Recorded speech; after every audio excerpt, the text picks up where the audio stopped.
You see, there are moments in life when everything seems to grow quiet. No signs, no direction, no confirmation. It's like calling out into the vastness and hearing nothing but the echo of your own voice. And in that stillness, in that profound absence of answers, the mind begins to panic. Where is God? Has He forgotten me? Why is there nothing but silence? But perhaps that silence isn't a punishment. Perhaps it is not neglect. Maybe it is the sound of sacred work unfolding beneath the surface, so deep, so intricate, that words would only interfere. It is in these moments, when the noise has died down and the world seems still, that something ancient and meaningful begins to take shape.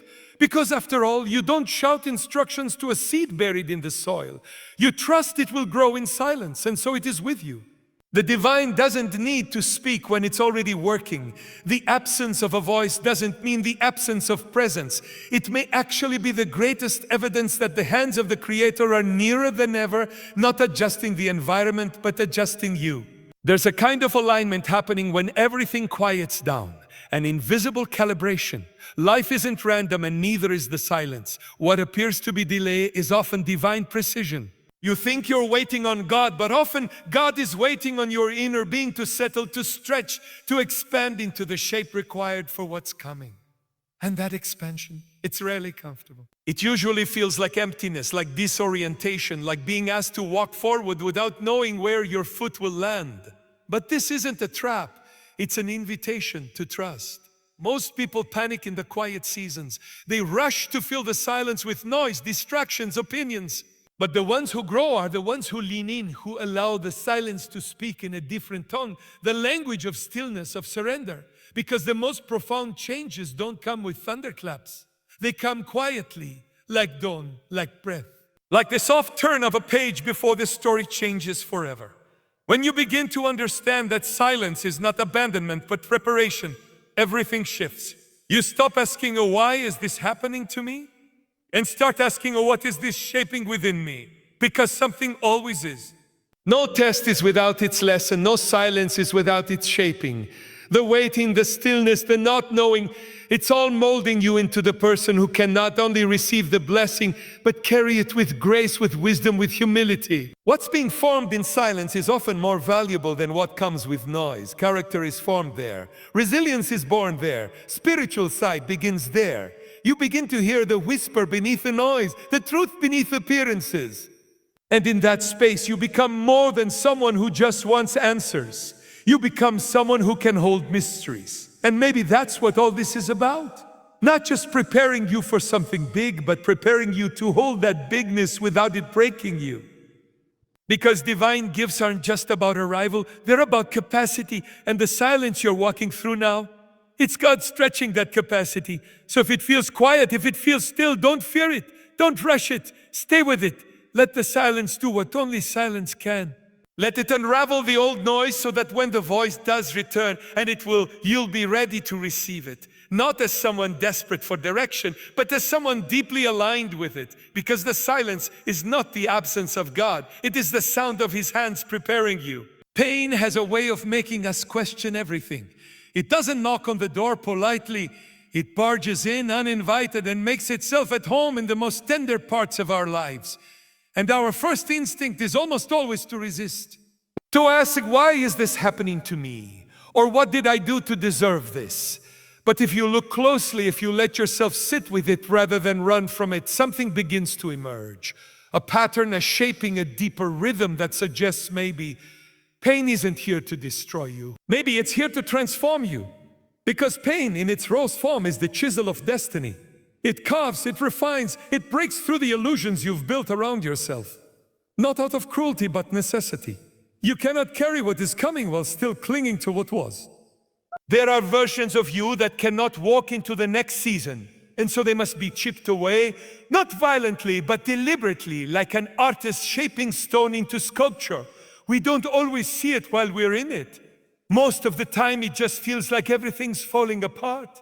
The plans we made dissolve, relationships shift, identities we've outgrown begin to crumble. But consider this. What if the pain isn't the breaking of you, but the breaking open of you? What if the discomfort you're feeling is the weight of the old shell cracking because the soul inside it has outgrown its form? There's a quiet kind of wisdom in suffering if you let it speak. Pain reveals what truly matters. It strips away pretense. It's not concerned with how things look, only with how things are. And in that exposure, in that vulnerable place, something unshakable begins to form. You stop seeking comfort and start seeking truth. You start asking deeper questions. You begin to reach not outward, but inward, and you find something you didn't even know was there: resilience. Not the kind that puffs its chest, but the kind that bows its head and whispers, "Ah, still I rise." Now it's tempting to believe that struggle is some kind of punishment, that God is displeased, and this is the consequence. But the reality is much more profound. You are not being punished, you are being prepared. No sculptor selects a stone without purpose, and no sculptor starts chiseling without a vision. The blows may feel harsh, but they're guided, intentional. Every strike a refinement, every crack a release. You are being shaped into something that can hold more light, more love, more divine energy than you could before. And it doesn't happen overnight. The refining process takes time. You will resist, you will cry out. You will wonder if it's all worth it. But that's where the alchemy is, right there in the wrestling, in the ache. Because each time you fall and get back up, something invisible within you becomes visible. Not to the world necessarily, but to yourself. And maybe that's the whole point. Not to become someone new, but to remember who you were before the world told you to be someone else. Pain is not the enemy, it is the revealer. It shows you where your true strength lies. It strips away everything that isn't essential so that what remains is real, unshakable, and ready. Ready for the life that was always meant for you, not the one you thought you had to settle for. So if you're hurting, don't curse it. Don't rush to numb it. Sit with it. Breathe through it. Because pain, when honored, has the power to birth purpose. And the very thing you thought would break you may be the very thing breaking you open to everything your soul has been preparing for. What feels like pain is often the prelude to power. We tend to look at waiting as a kind of punishment, as though time itself is against us. We set our hopes on something, an answer, a breakthrough, a moment of clarity, and when it doesn't arrive on our schedule, we assume something's gone wrong. But there's a kind of sacredness in delay that most people miss. It isn't a void, it isn't a denial. It's a deliberate pause, a divine still point where something much deeper is unfolding. You see, the universe doesn't move according to our clocks. It has its own rhythm, its own pacing, its own intelligence. And when things feel like they're on hold, it's not because nothing is happening. It's because something is happening in places we can't yet see. Waiting is not an absence of motion, it's just a different kind of motion. One that moves inward before it moves outward. Think of it like the roots of a tree. You don't see them growing, but they're stretching deeper into the earth, anchoring the tree so that when the storm comes, it won't fall. And that's what's happening in your life during these waiting seasons. You're being rooted, strengthened, stabilized. Not for what you're going through now, but for what's coming. Because what's coming will require you to be grounded, unshakable, and deeply aligned. But of course, when you're in the middle of it, it just feels like nothing. Like time dragging its feet. Like prayers echoing into silence. That's when the temptation creeps in to rush ahead, to force answers, to make something happen just to escape the discomfort of stillness. But rushing doesn't open doors, it fractures them. Forcing things before their time only leads to things falling apart under the weight of your impatience. The truth is, there's a version of you that can handle what you're praying for, but that version doesn't exist yet. It has to be cultivated. And that cultivation happens in the slow, quiet space of delay. It's where patience becomes a practice. Where faith stops being an idea and starts becoming embodied. Where trust becomes something you live rather than something you say. So often we ask for growth, for purpose, for clarity, and then we grow frustrated when the answer is time. But time is the answer because it's the only way transformation can truly take root. There's a reason fruit doesn't ripen in an instant. There's a reason caterpillars don't skip the cocoon. Every meaningful process is uncomfortable and uncertain before it's complete. And your life is no different. The delay is not a detour, it's the path. It's the space where old habits die and new wisdom emerges. It's the ground where ego is surrendered and the soul begins to lead. It's where we stop trying to control everything and start allowing things to unfold. And strangely, it's only when we stop fighting the waiting that it begins to work on us in the way it was meant to. The more you relax into it, the more you begin to sense that this isn't emptiness, it's fullness preparing to be born. What you thought was stillness was actually sacred design. What you mistook for stagnation was preparation in disguise. So if you're in a season where everything feels paused, take heart. You're not being left behind, you're being brought deeper. And the deeper you go, the more you'll be able to hold once the moment finally arrives. It won't come because you chased it down. It will come because you became the person who was finally ready to receive it. Trust the timing, trust the silence. Trust that the waiting is not keeping you from your destiny. It's preparing you to walk into it fully awake. The pause isn't in the way, the pause is the way. Temptation is one of those things we're often taught to avoid at all costs. Like it's this dangerous trap, this moral failing waiting to pull us off course. But maybe that's too simplistic. Maybe temptation isn't a trap, it's a mirror. Maybe it isn't here to ruin you, but to reveal you. Because what pulls at you the most isn't random. It's often the very place your growth is being summoned. You'll notice temptation always shows up right before something important. Right before clarity, before breakthrough, before a shift. And it doesn't always look like some obvious wrongdoing. Sometimes it looks like the option to settle, to shrink, to numb out. It looks like the easier path when you're tired of waiting, like choosing comfort over calling. But that's the thing about preparation, it doesn't happen in comfort. It happens in tension. The tension you feel when faced with temptation is not weakness. It's the space where your deeper self is being called forward. It's not about whether you're perfect, it's about whether you can recognize the choice being offered. Because every time temptation arises, it's not just testing your willpower, it's revealing your readiness.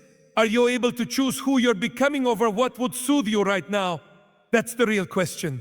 And it's not a one-time test, it's repeated. Not because you're failing, but because you're evolving. And evolution takes repetition. We often think we need to be rescued from temptation. But what if it's not something to be rescued from? What if it's something to learn through? It's not here to condemn you. It's here to show you where your desire lives and where your discipline must meet it. It's not a judgment on your character, it's an invitation to your higher self.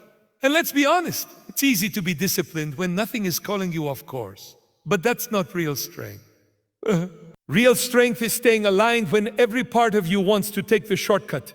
Real strength is recognizing, here it is again, that old urge, that old pattern, and instead of letting it run the show, you pause, you breathe, you choose differently. In those moments, you are no longer reacting, you are creating. You are choosing what kind of story you want to tell with your life. And sometimes that choice is quiet. Sometimes it looks like walking away. Sometimes it looks like staying when it would be easier to leave. Sometimes it looks like speaking truth when silence would be safer. Each time you choose to align with a deeper path, you're not just resisting temptation, you're becoming someone new. That's the gift hidden in it. Every temptation is a crossroad, not between good and evil, but between now and next, between who you were and who you're becoming. And the more you meet that moment with awareness, the more you realize this isn't about rules or guilt, it's about freedom. Freedom from the cycles that used to run your life. Freedom to step into something truer, fuller, more you. It's easy to underestimate how powerful these moments are. They feel small, just thoughts, just urges, just passing impulses. But they are sacred thresholds. Not because you'll always get it right, but because each one gives you the chance to wake up, to pause, to see yourself. And that right there is the beginning of transformation. So the next time you find yourself facing temptation, don't shame yourself, don't hide from it, look at it. Ask what it's here to teach you, because chances are it's not trying to pull you down. It's trying to point you forward. It's showing you where the next level of your soul's strength is being forged. Temptation isn't the sign you're weak, it's the sign you're on the edge of something greater. There comes a point on the journey when the map disappears, when the road you thought you were walking vanishes under your feet, and all the familiar signs, all the predictable patterns stop making sense. And it's in that moment, when logic fails, when clarity escapes you, that something remarkable begins. Because that's where real faith is born.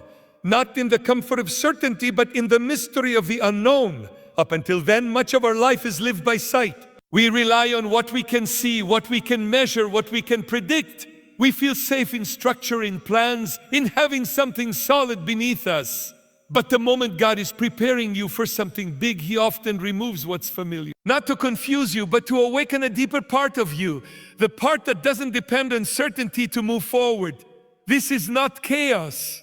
This is not abandonment. It's transition. It's the sacred stretch between what you once understood and what you're about to discover. And like all thresholds, it requires trust. Not blind trust, but conscious trust. The kind that says, even if I can't see the whole staircase, I'm still going to take the next step.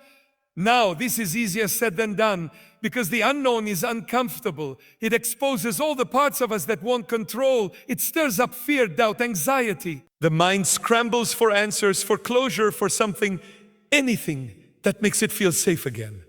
But safety in this context is an illusion. Because growth never happens where it's safe. It happens when you step out, when you move, even though you don't know where it's all leading. That's where transformation lives. And it's in those moments that we are invited into a new kind of seeing. One that isn't tied to the eyes, a seeing of the soul, a deeper knowing. You start to sense things rather than analyze them. You begin to move not because it makes perfect sense, but because something inside you knows, this is the direction, even if I don't understand it yet. And maybe that's the point. Maybe you're not meant to understand everything right away. Maybe faith isn't about answers, it's about alignment. About walking in rhythm with something greater, even when you don't have the full picture. Because if you only move when the path is clear, that's not faith. That's strategy. Faith is what steps into the fog and trusts that the ground will rise to meet it. This isn't about being reckless. It's about being willing to let go of control. To let go of needing to know how it's all going to work out. To trust that what's unfolding, even in its mystery, is part of a much larger orchestration that your current perspective simply can't yet comprehend. Think about it. Has anything truly meaningful in your life ever come with perfect clarity before it happened? Or did it come through the mess, certainty, the not knowing? That's the beauty of the unknown. It humbles us. It reminds us we're part of something larger, something flowing, something alive. And the more you surrender to that, the more you realize that not knowing isn't the enemy. It's the space where the divine moves. It's the canvas where the new you is being drawn slowly, stroke by stroke.